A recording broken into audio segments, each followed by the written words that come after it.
Bonjour, c'est Ursule encore. On est le 13 décembre 2023. Alors, je viens sur la trompette aujourd'hui encore et je viens proclamer le retour de notre Seigneur Jésus-Christ.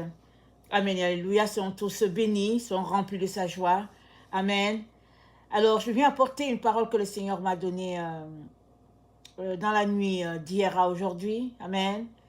Et je vais vous mettre en contexte, c'est que hier, quand je suis allée pour me coucher, amen, je suis venue dans mon temps avec le Seigneur.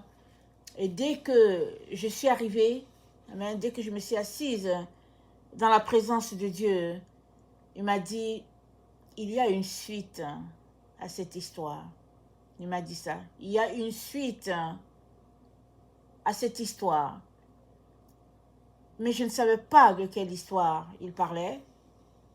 Mais je l'ai su par après. Amen. Je l'ai su par après. Mais je savais que j'avais le cœur gros, mais je ne savais pas jusqu'à la grosseur du cœur. Amen. Je n'étais pas très, très contente. Et le Seigneur savait combien. Amen. Souvent, le Seigneur sait même en nous ce que nous pouvons exprimer ou bien ressentir. Alors, donc, dès que je me suis assise, il m'a dit, il y a une suite à cette histoire. Alors, j'ai pris le temps devant lui. Et puis, bon, c'était vraiment un bon temps. Et donc, je me suis couchée. Et c'est après cela que, quand il m'a réveillée, amen, il m'a donné le 52. Amen. Il m'a donné le 52. Dans la concordance grecque, c'est dit ignorance volontaire, aveuglement, refus d'aller plus loin, endurcissement par rapport aux choses divines. Excusez, je suis en train de lire ce que j'ai écrit. Endurcissement par rapport aux choses divines, une ignorance volontaire. Et ça, c'est dans la concordance grecque. Et le 52, il mène au 50. Donc le 50, ça veut dire aussi ignorance. Et ça donne 3 niveaux. Il y a l'ignorance en groupe, c'est-à-dire qu'un groupe donné s'entend pour être ignorant, c'est-à-dire s'entend pour rejeter une situation ou bien rejeter la voix de Dieu. Et ou bien c'est un individu qui décide sciemment de marcher de manière contraire à ce que Dieu veut. Et encore, l'ignorance ici, c'est que la personne encore décide de renforcer son ignorance de manière à former un véritable béton, une barrière pour dire, ok, je me barricade, je ne fais rien. Amen. Et le Seigneur m'a donné donc le 52 et il m'a dit, c'est ça que son peuple fait. Son peuple refuse de changer ses voies. Ce n'est pas que son peuple n'entend pas son appel à lui, leur demandant de se repentir.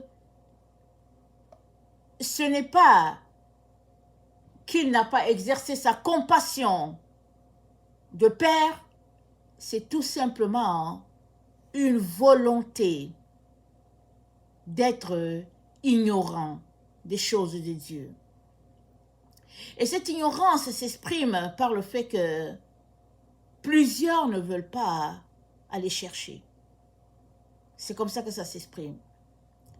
Et quand le Seigneur m'a donné ça et qu'il m'a expliqué ce qui se passait, j'ai compris pourquoi dès que je suis venue m'asseoir, il m'a dit il y a une suite à cette histoire.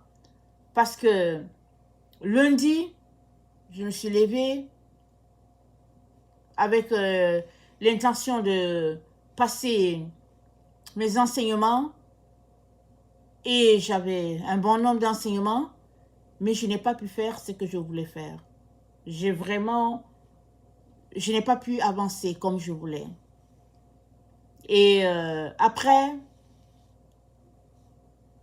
la soirée, quand le temps de la soirée est venu, il y avait déjà autre chose de prévu et le Seigneur a fait tout simplement que ça s'est passé comme ça. Je ne suis pas revenue sur les enseignements. Mardi, je me suis levée avec l'intention de ne pas vivre la journée de la veille. J'ai dit, je ne veux pas passer par ce qui s'est passé. Vraiment, non. Et mardi, ça s'est passé à peu près comme ça encore. Et je suis allée donc au moment de mon temps, du soir avec le Seigneur savait comment mon cœur était. Je n'étais pas contente. Et combien j'allais aborder le sujet. Donc il m'a dit, il y a une suite à cette histoire. C'est ça qu'il m'a dit. Et après m'avoir donné le 52 dans la concordance grecque, il m'a dit, je te donne cela parce que c'est ça qui se passe dans ma maison. Il dit, mes enfants ne veulent pas chercher. Ils ne veulent pas connaître Dieu. Ils exercent l'ignorance volontaire. Soit en groupe, soit pour toutes sortes de raisons. C'est dans leur conscience de ne pas quitter la voie que Dieu leur demande de quitter. Et il m'a dit, par rapport à ce que tu as vécu le lundi et le mardi, ils se lèvent le matin, disent, ok, aujourd'hui, je vais changer les choses. Ils se lèvent avec la Bible, je vais étudier ma Bible, je vais aller de l'avant. Il dit, quand la journée finit, ils ne sont pas allés loin. Ils n'ont pas ouvert la Bible. Ils n'ont rien étudié. Et leur vie reprend comme c'était. Pour toutes sortes de raisons, d'obstacles, de situations,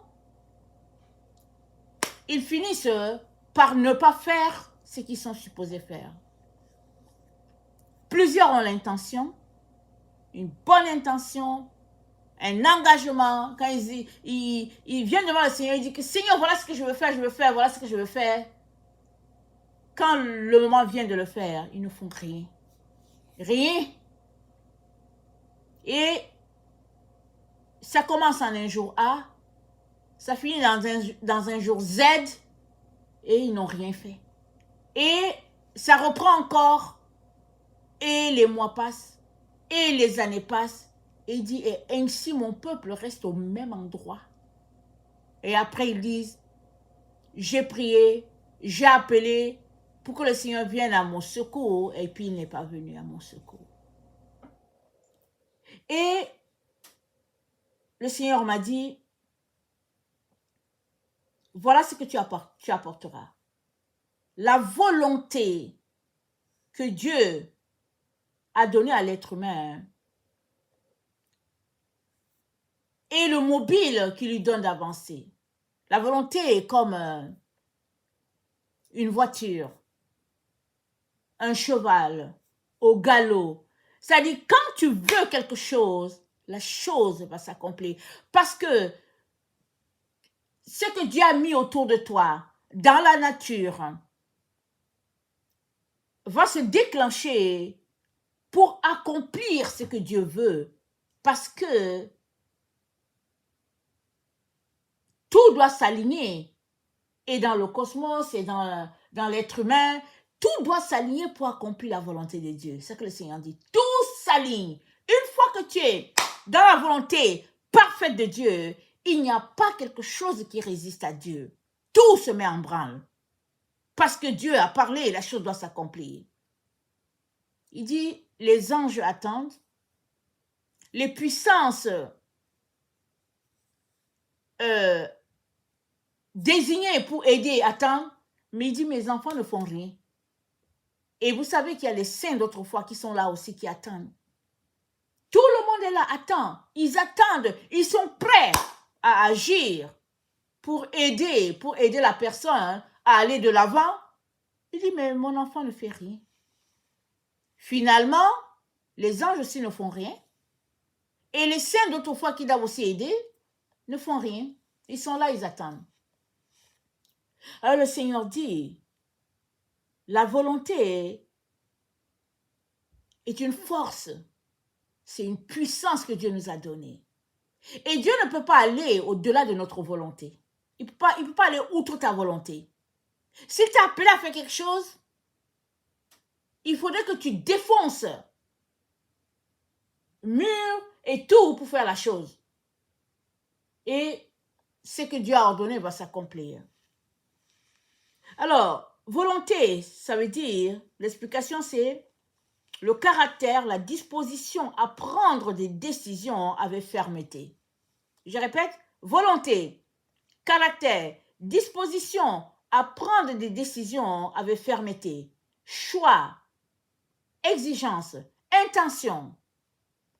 Donc, quand tu sais ce que Dieu attend de toi et que tu mets de ta volonté, la chose va s'accomplir.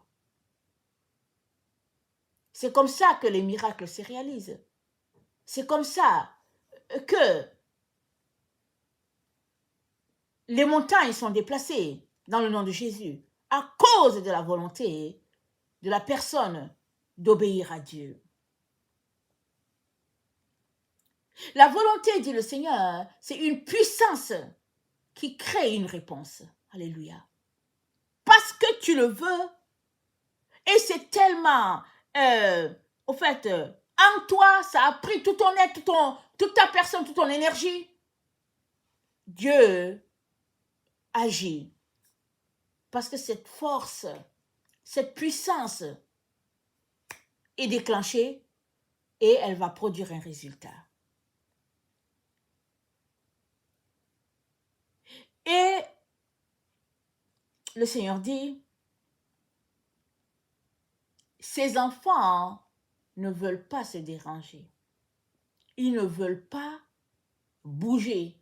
Ils ne veulent pas changer les choses. Du tout. Ils sont juste là, amorphes et ne voulant pas plus. Il dit, c'est pourquoi leur vie est là où elle est. Parce qu'ils ne veulent pas plus. Dieu leur dit, changez votre alimentation. Ils sont là. Changez vos attitudes. Ils sont là. Et le Seigneur dit, ça crée beaucoup de dégâts dans la maison de Dieu. Ça crée beaucoup de dégâts. Et après cela, quand il m'a donné le 52, il m'a donné le 637 dans la concordance hébreu. Il dit, c'est le temps où toutes ces personnes-là seront évacuées. Ce n'est pas ce que Dieu veut. Mais ils n'ont pas en eux la force qui va leur donner de résister à ce qui arrive. Et Dieu a pris l'exemple. Amen.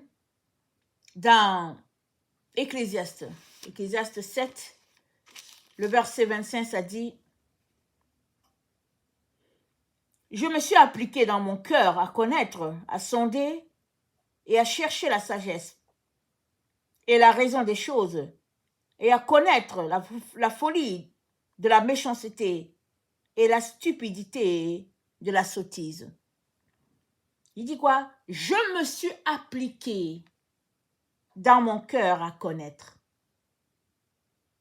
Chacun a besoin de s'appliquer à connaître qu'est-ce qu'il y a là-dedans. Chacun a besoin de chercher. Et souvent, la recherche va prendre que tu passes un temps dans la prière. Ça va prendre que tu prennes ta Bible pour fouiller. Ça va prendre que tu ailles sur Internet pour faire des recherches. Ça va prendre que tu veuilles connaître. Alors, tu passes le temps à regarder, à dire, Seigneur, c'est par où? Et il va t'aider, il va te montrer. là où tu dois trouver la chose. Tu seras étonné de comment il va te montrer ça.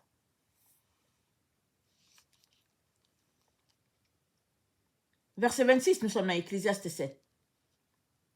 Et j'ai trouvé plus amer que la mort la femme dont le cœur est un piège et un filet, et dont les mains sont des liens. Celui qui est agréable à Dieu lui échappe, mais le pécheur est pris par elle. Celui qui est agréable à Dieu échappe au piège.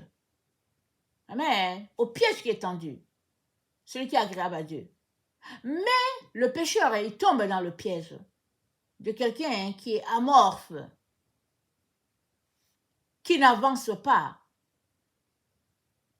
dans ce que Dieu veut qu'il fasse, qui pratique l'ignorance volontaire, le refus d'aller de l'avant dans les choses de Dieu.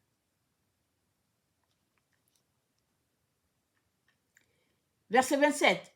Voici ce que j'ai trouvé, dit l'Ecclésiaste. En examinant les choses une à une pour en saisir la raison, voici ce que mon âme cherche encore et que je n'ai point trouvé. J'ai trouvé un homme entre mille, mais je n'ai pas trouvé une femme entre elles toutes. Seulement, voici ce que j'ai trouvé. C'est que Dieu a fait les hommes droits, mais ils ont cherché beaucoup de détours. Donc voilà. Dieu a fait les hommes droits, mais ils cherchent des détours. Ils ne veulent pas aller dans la voie que Dieu leur indique. Ils ne veulent pas. Ils vont trouver toutes sortes de raisons. Ils vont créer toutes sortes de situations pour éviter d'obéir à Dieu. Mais vous savez, l'obéissance, c'est comme un âne ou bien un cheval qu'on domestique. On l'amène, on soumet l'animal à faire ce que le maître attend de lui. Et généralement, les maîtres qui ont une certaine relation avec leurs animaux, on voit, quand tu vois le maître et que tu vois l'animal, tu vois très bien ce qui se passe entre eux. Sinon, les animaux, ils ont tendance à faire ce qu'ils veulent. Et Dieu dit, mes brebis entendent ma voix, ils ne suivent pas un étranger. Maintenant, tout dépend de la relation que tu as avec Dieu. As-tu une relation avec Dieu? Si oui, tu devrais être en train de faire ce qu'il t'appelle à faire. As-tu du doute? Va devant lui. Il va t'enseigner, il va te parler, il va te dire si telle parole vient de lui ou pas. Mais commence d'abord par prendre ce qu'il te dit. Concentre-toi à prier là-dessus.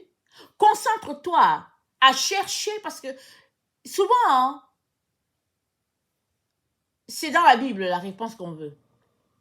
Souvent aussi, ça ne l'est pas. Mais le Saint-Esprit est là pour communiquer la pensée de Dieu, la voix de Dieu. Et souvent aussi, ça va prendre que tu viennes passer du temps, tu viennes passer du temps, et puis Dieu va te parler. Parce que ce qu'il veut, ce n'est pas que tu viennes t'asseoir pour comme 1 plus 1 égale 2, 3 plus 2 égale 5, c'est pas ça que Dieu veut. Pour toi, il veut te bâtir dans une relation d'intimité, de proximité avec lui. Il veut tout simplement que tu viennes t'asseoir. Et il entend les battements de ton cœur, et puis tout est dans ton cœur. Et c'est un temps extraordinaire, un temps merveilleux, un temps où l'enfant apprend à saisir ce que son père attend de lui, et ça bâtit cette proximité-là entre le père et le fils, entre le Seigneur et puis sa brebis. Ecclésiaste 9, le verset 10. Tout ce que ta main trouve à faire, avec ta force, fais-le, car il n'y a ni œuvre, ni pensée, ni science, ni sagesse dans le séjour des morts où tu vas. Je répète, tout ce que ta main trouve à faire, avec ta force, fais-le, car il n'y a ni œuvre, ni pensée, ni science, ni sagesse dans le séjour des morts où tu vas. Alors, ici, l'Ecclésiaste te conseille de travailler avec la force que Dieu t'a donnée et sans voir en sous-entendu l'idée du paresseux. Parce que le paresseux, il ne veut rien faire. Il va finir loin de Dieu. Parce que tous ceux-là qui marchent avec Dieu, ils ont en eux, amen, cet entrain-là, amen, à faire ce que Dieu les appelle à faire. Maintenant, l'ennemi a créé des voies qui est loin de Dieu, de telle sorte que ceux qui ne veulent pas faire la volonté de Dieu se retrouvent quand même à faire ce qu'eux, ils veulent. Mais toujours est-il que ils sont en train de travailler dans le sens contraire de Dieu, mais ils travaillent. Et Dieu dit, plusieurs de ses enfants sont enthousiastes quand il faut aller chercher l'argent, quand il faut aller chercher les diplômes, quand il faut aller chercher une promotion. Ils sont enthousiastes. Ils passent des heures et des heures à fouiller, à scruter des livres pour savoir, mais où est la réponse, où est la solution, comment est-ce que je vais faire pour ceci, pour cela. Mais en ce qui le concerne lui, ou bien en ce qui concerne leur relation avec lui, ils ne veulent pas. Ils pratiquent, ils empruntent la voie du 52. C'est la voie préférée de plusieurs. Ils ne veulent pas. Et dans Apocalypse 3, le verset 19, Jésus dit, « Moi je reprends et je châtie tout ce que j'aime. Aie donc du zèle et repens-toi. Voici je me tiens à la porte et je frappe. Si quelqu'un entend ma voix et ouvre la porte, j'entrerai chez lui, je souperai avec lui et lui avec moi. » Jésus dit, il se tient à la porte et il frappe. Mais la porte, c'est quoi? C'est ta volonté. C'est ta volonté. Jésus-Christ nous a dit qu'il est la porte. Jésus-Christ, c'est le Dalet. Il dit qu'il est la porte. Si tu veux entrer, c'est par lui qu'il faudrait passer. Et tu vas arriver au Père. Maintenant, tu as ta porte. Chacun a une porte que Dieu à qui Dieu a donnée. Et cette porte, c'est notre volonté. Si tu veux laisser Jésus-Christ entrer, Jésus-Christ va entrer. Si tu ne veux pas que Jésus-Christ entre, Jésus-Christ ne va pas te forcer. Parce qu'il t'a créé avec le libre arbitre. Ça t'appartient, ça. Il ne va pas te forcer. Sinon, il aurait fait de toi un robot. Il ne te force pas. Voilà pourquoi il dit que toi-même, tu devrais choisir de quitter la voie du 52. La voie 52, amen, c'est la voie de tous ceux-là qui ne veulent pas déployer leur volonté pour faire ce que Dieu attend d'eux. Ils sont complaisants. Ils sont juste là. Et c'est une ignorance volontaire. Il y en a beaucoup qui ont trouvé une solution pour payer quelqu'un, pour dire à la personne, te paye par mois et puis apporte-nous la connaissance de la parole de Dieu. Mais cette façon de faire, c'est la voie des hommes. Ce n'est pas la voie de Dieu. C'est dans Jean 7, le verset 17. Alors je lis à partir de 14. Vers le milieu de la fête, Jésus monta au temple, il enseignait. Les Juifs s'étonnaient, disant, comment connaît-il les Écritures? lui qui n'a point étudié. Jésus leur répondit, ma doctrine n'est pas de moi, mais de celui qui m'a envoyé. Si quelqu'un veut faire sa volonté, il connaîtra si ma doctrine est de Dieu ou si je parle de mon chef. Celui qui parle de son chef cherche sa propre gloire, mais celui qui cherche la gloire de celui qui l'a envoyé, celui-là est vrai et il n'y a point d'injustice en lui. Qu'est-ce qui est écrit? Au verset 17, c'est dit, si quelqu'un veut faire sa volonté, il connaîtra si ma doctrine est de Dieu. Donc, si tu veux faire la volonté de Dieu, Dieu te dit, tu vas connaître la vérité. C'est ça qu'il est en train de te dire. Mais si tu ne veux pas faire la volonté de Dieu, tu vas trouver toutes sortes de raisons pour rejeter les voies de Dieu et pour justifier ta rébellion, ta désobéissance. Voilà pourquoi le Seigneur dit que tous ceux-là qui ont décidé de se comporter comme ça, ils seront évacués de la présence de Dieu. C'est pourquoi il a donné le 6-3-7 dans la concordance en hébreu. Parce que c'est une chose de vouloir Dieu, de prier, de supplier. Et puis c'est une autre de faire comme si la faute retombait sur Dieu. Et c'est ça que plusieurs enfants de Dieu font. Ils disent, oh, on appartient à Dieu, on est chrétien et tout. Mais quand Dieu parle, non, ils ne veulent pas obéir. Et le Seigneur nous donne l'exemple qui s'est passé en Israël, dans 2 Chroniques 15, avec le roi Asa. Amen. Et puis, vous savez, en Israël, il y avait les rois qui faisaient comme David, et il y avait les rois qui faisaient contraire de David. Alors, il y a des rois qui venaient et ils se mettaient à ramener le peuple à Dieu. Amen. Et puis, c'était dans les jeûnes, les prières, les pleurs. Et il y a d'autres, dès qu'ils venaient aussi, ils détruisaient tout ce qui avait été mis en place dans la sainteté. Et puis, le peuple retombait dans les abominations. Et le roi Asa était l'un de ceux-là qui voulaient faire la volonté de Dieu. Donc, 2 Chroniques 15, le verset 8, ça dit, après avoir entendu ces paroles et la prophétie d'Obed, le prophète, Asa se fortifia et fit disparaître les abominations de tout le pays de Juda et de Benjamin et des villes qu'il avait prises dans la montagne d'Éphraïm. Et il restaura l'autel de l'Éternel qui était devant le portique de l'Éternel.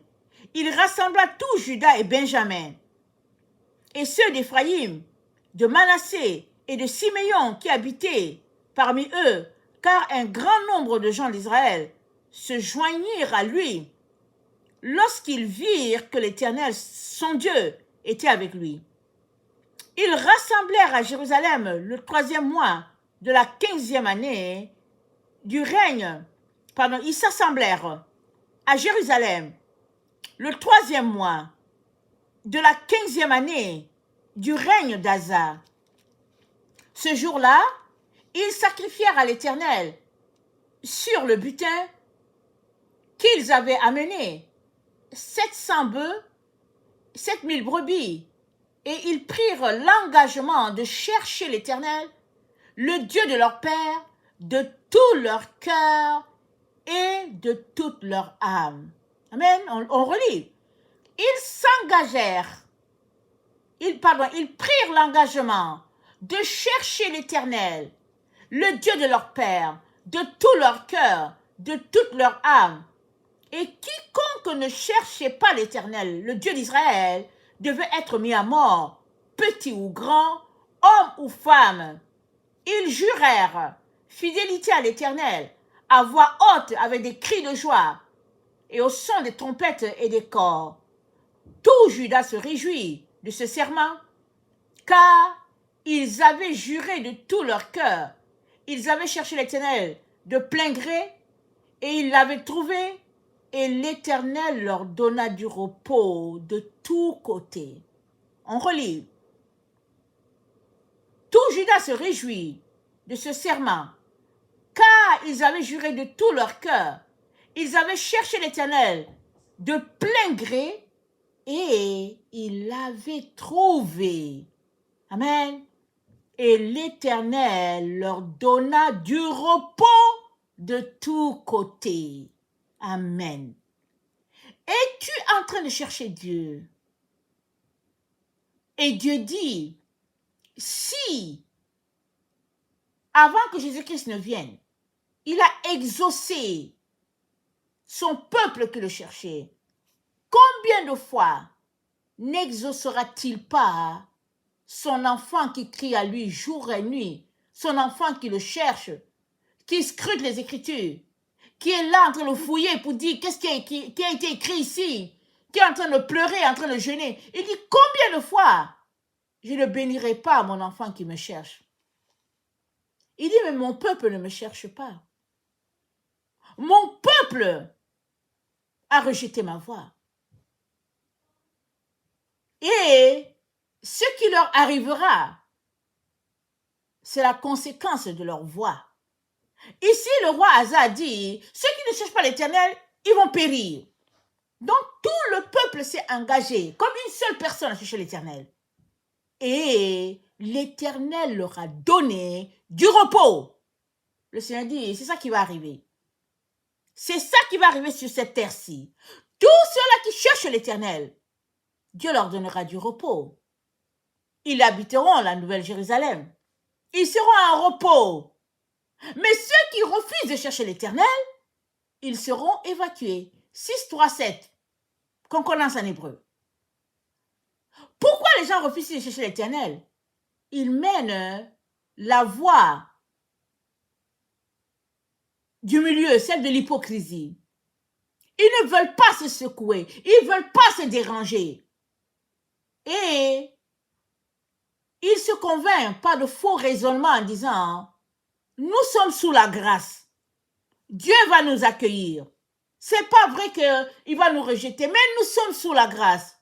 Le Seigneur dit, de la même manière que ceux qui ont opposé Dieu ont été coupés de sa présence et n'ont pas bénéficié de son repos, de la même manière, dans le temps dans lequel nous sommes, ceux-là qui rejettent l'Éternel, qui ne veulent pas ils ne veulent pas bouger d'un iota, ils seront aussi coupés. C'est leur propre voix qui les aura coupés. C'est leur propre orgueil qui les aura coupés. C'est les mensonges dans lesquels ils vivent qui les auront coupés. C'est le mépris de Dieu qui les aura coupés. Parce que la terre est dans un temps de jugement. Et dans un temps de jugement, chacun est appelé à se tenir droit. Si on prend le cas du roi Asa, il s'est levé, il a restauré tout ce qui a été détruit en Israël, il a mis la droiture à Israël, et tout le peuple savait que s'ils n'obéissent pas, c'est fini pour eux. C'est pareil sur cette terre. Alors que le monde essaie de dire aux gens, c'est la paix, c'est le bonheur, c'est ceci, c'est l'argent, c'est le confort, c'est ceci, Dieu dit, non, c'est le temps où la droiture doit s'exercer dans la vie de l'enfant de Dieu. C'est le temps où les commandements de Dieu doivent être mis en application. C'est le temps où la conscience de chacun doit être réveillée et chacun doit marcher dans l'obéissance, dans la crainte de Dieu. C'est ce temps-là. Mais si pour X raison, tu ne veux pas le faire et que tu as emprunté la voie 52, comme le Père l'a appelé, alors sur la voie 52, il n'y a personne qui restera là. Cette voie n'existera plus. Ceux-là qui aiment cette voie, ils ne seront pas là. La voie de l'ignorance volontaire. Et je viens donc aujourd'hui livrer ce message-là parce qu'il est très très important que tu puisses t'examiner pleinement et t'assurer que tu n'es pas en train de jouer avec Dieu. Parce que sa justice va s'appliquer. Restera dans le pays tout cela qui auront aimé son avènement. Que le Seigneur bénisse sa parole. Maranatha, Jésus revient. Amen et Alléluia. Ils sont tous bénis. Amen.